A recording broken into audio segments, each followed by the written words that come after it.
What's up, guys? Man Cave here, and as promised, this is the first video in the build series of the Currie JK.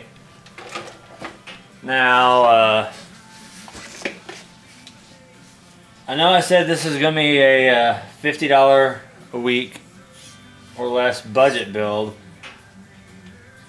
There's one exception that I took, but it was a freebie because I already had them laying around and it was a no-brainer. So I went ahead and I unglued the BFG crawler TAs from the BlackRock wheels and bolted them up to my red, white, and blue OMFs. So that one was a no cost. That was a freebie. Now what I'm going to do is basically the poor man's mod. This doesn't cost anything either, so it's another free upgrade. I'm going to take and relocate the battery tray from the rear and move it up here onto the front, so we've got our weight bias set for the front. In order to do that, I need to remove the ESC, or relocate the ESC around to the back. The receiver's going to go around to the back. I might just be able to take and move this whole battery or receiver box all the way to the rear. But in order to do that, I've got to remove this frame first. So this is going to be a live do-up. This isn't going to be just a, okay, well here we're going to cut to another clip. This will be a real time. I want to see how fast I can get one done.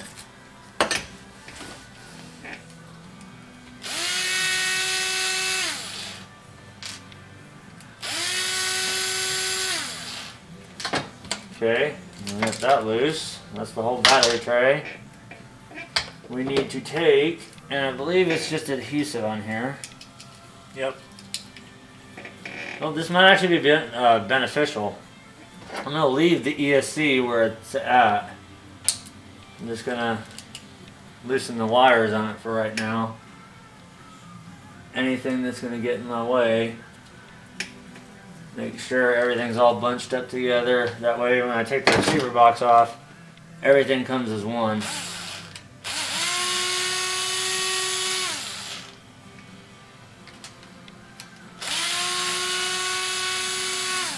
Which I'm pretty sure there's one more inside. Yeah. Cover has to come off.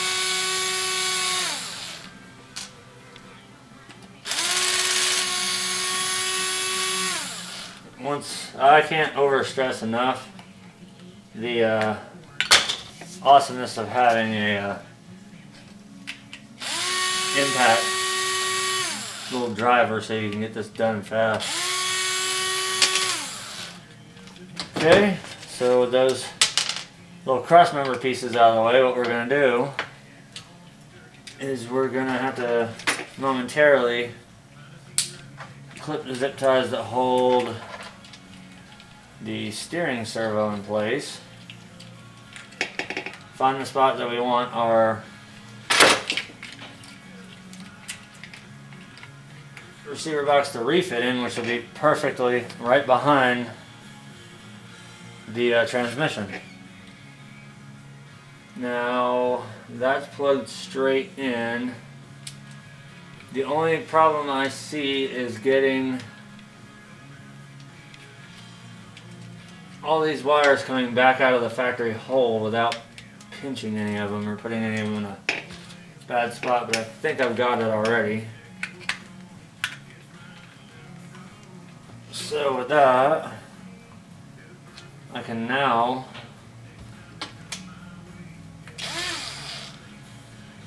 run the cover bolts back in.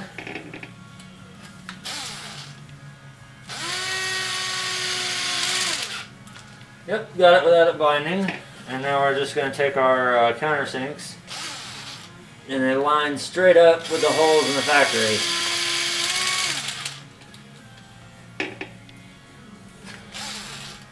It's the one cool part about axial. Alright, so we're already half done. The speed controller is now facing the rear of the Jeep. Now we have to tackle the slightly tougher part, which is redoing the geometry of how the battery tray sits up. So what we start with is we look where our mounts are going to go. And I know that'll fit perfectly. What we've got to look for is in this parts tree, hopefully there's little risers. If there's the little risers in here that there should be, this will be a piece of cake. If not, we're gonna have to do it the hard way.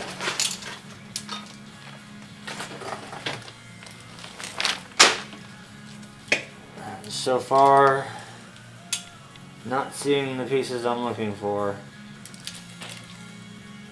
So in the meantime, we're just going to set the parts tree to the rear for the ones that we don't need.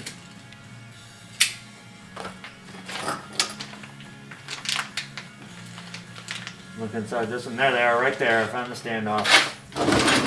So inside your small parts bag, there will be 3 of these little pieces right here. I don't know if it's hard for it to focus, but 3 of these little standoffs. Basically what we're going to do is we're going to put 3 of them, stick them all right in there. Now the only thing that we're going to have to modify is we're going to have to run longer screws now down in through to hold the battery tray. So we set that up, and as you can see, the battery sits a lot higher now. The only thing I'm going to have to test, oh man, can't get rid of this cold. We're going to have to test and see if we're going to have clearance issues. And I've got to grab a little bit of, I've got you guys on a smaller tripod, so I had to use some of my old plastic containers to lift you guys up high enough. Let me dig into my parts here and see if I can find 3 screws that are long enough to mount this sucker.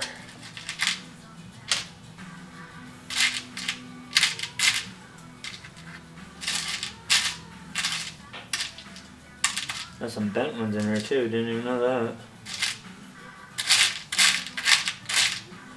Now if I can't find 2 of them that are self-tappers, I'll use a machining or a machine thread one in one of them, which is probably the case of what I'm going to have to do. So, drop that down in there, and then we're going to test fit. As you can see, those aren't long enough. So we might actually have to go with a longer flat or a button head, which will still sit down inside of the hole perfectly.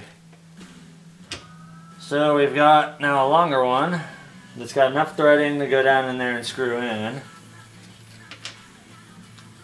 Just gotta find 3 more or 2 more.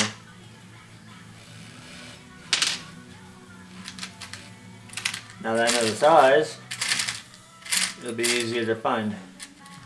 And once again, doing this budget way, you pretty much just find a screw that fits, put it in. If it matches, it matches. If it doesn't, it doesn't. That's all part of budget building. I found that one there.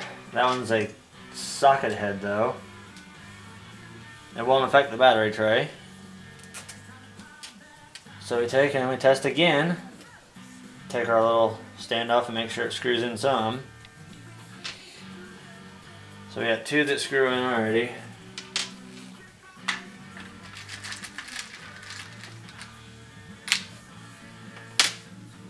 That one's a little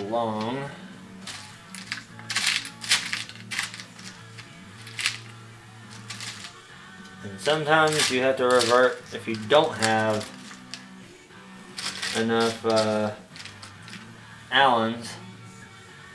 You have to revert to using Phillips head screws, which in this case is going to probably be the deal. Yep. Alright, so we got one countersunk and two button heads. The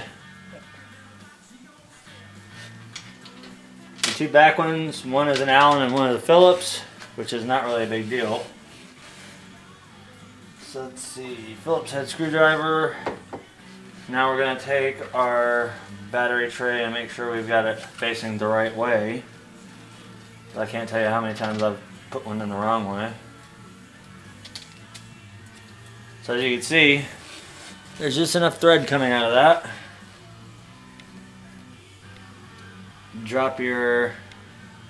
Carefully drop your stuff into position. Now the first one, like I said, is a Phillips, so I'm going to have to do this one by hand and get it started going into the hole. Which, easy enough. Now these three stand-ups in the front not only give you servo clearance, but they also give the battery tray some rigidity. Like on my Dodge, they flop around. So we go to the next standoff, which is a 2.5 mil screw. Just gonna get that lined up and bust out our driver.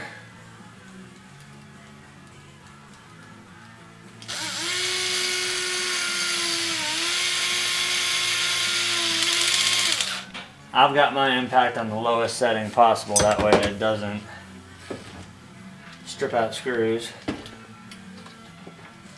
And now for our last one, this is the where you got to switch it up a little bit. There's a stock battery tray. When you drop it into position, the rear has one very short screw. It's a self-tapper that goes in the back and it pretty much just holds it in place. So what we're going to do with that is we're just going to find that, line it up, lined up. Now we're going to take our long countersunk one, which is a Phillips.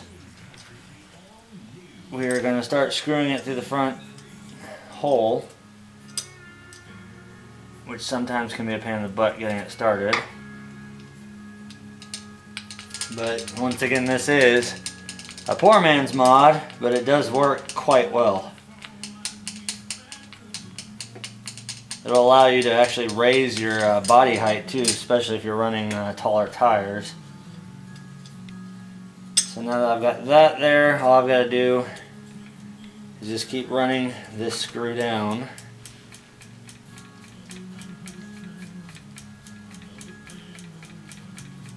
A long one.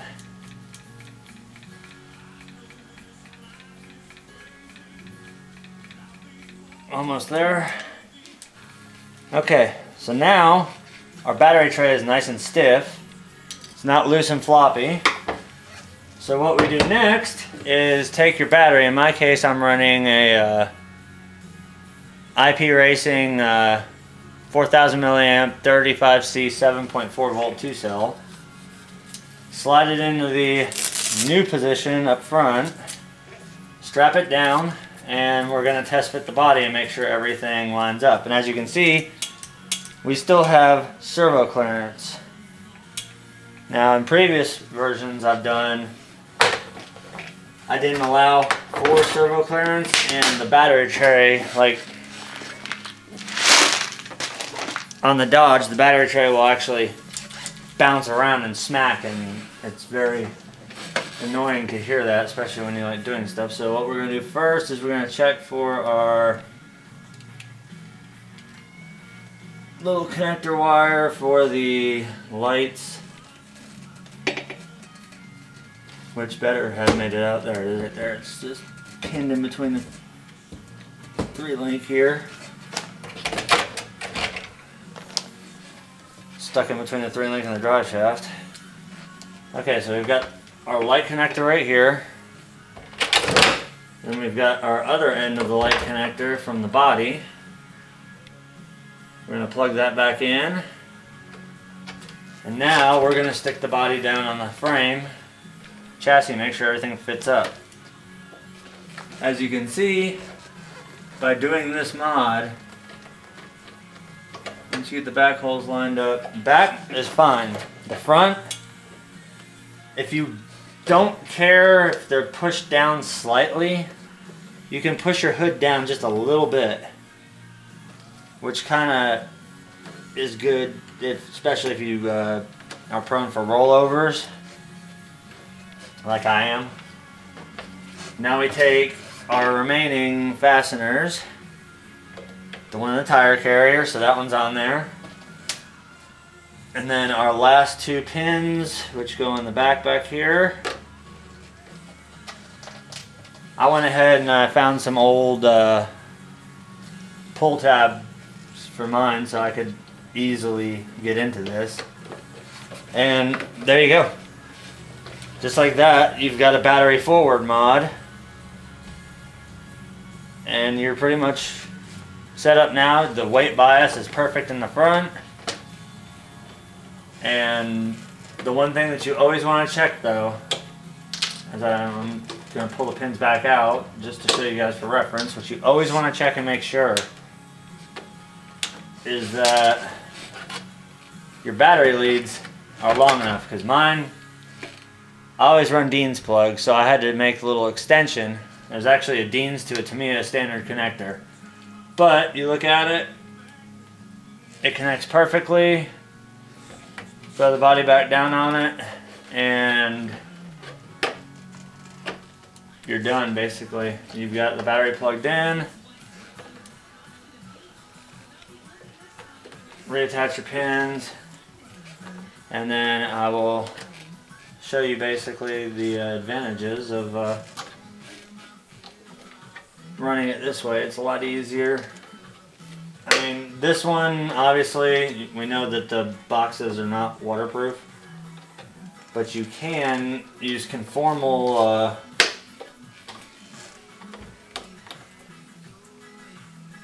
there's a bunch of tutorials about it. I can't remember the exact name of it. It's a conformal type thing that you put coats on the ESC, the receiver and all that, and it keeps it from, it waterproofs that in combination with liquid electrical tape.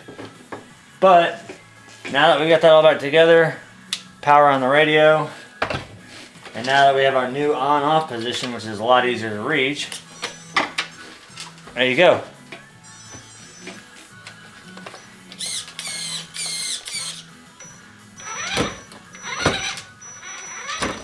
There you go, guys. That's the first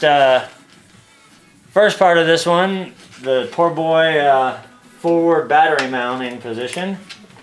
And like I said, I'll be doing weekly videos of upgrades. That was our first one, and we'll see you guys in another week with another budget build on the Casey Currie. As always, thanks for watching. Don't forget to rate, comment, subscribe, like, and share. And we'll catch you guys next time. Later.